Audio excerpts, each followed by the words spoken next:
کل بلدیاتی الیکشن لیکن غیر یقینی بھی ہے۔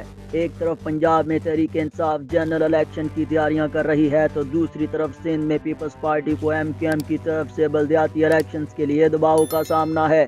اگرچہ الیکشن شیڈول کے مطابق کل یعنی 15 جنوری کو ہوں گے، لیکن پیپلز پارٹی مسلسل کوششوں میں ہے کسی نہ کسی طرح یہ الیکشن نہ ہوں۔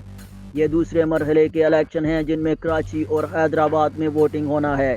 پیپلز پارٹی نے چند دن پہلے الیکشن کمیشن سے ووٹنگ ملتوی کرنے کی درخواست کی جسے مسترد کر دیا گیا۔ سندھ حکومت نے ایک بار پھر درخواست کی جس پر آج غور کیا جا رہا ہے اور امکان نہیں ہے کہ یہ درخواست بھی قبول کی جائے گی کیونکہ ووٹنگ والے علاقوں میں پولنگ کا سامان پہنچا دیا گیا ہے۔ قانون نافذ کرنے والے اداروں کی ڈیوٹیاں لگ چکی ہیں۔ حلقہ بندیوں سے شروع ہونے والا اختلاف شدید بھی ہوا۔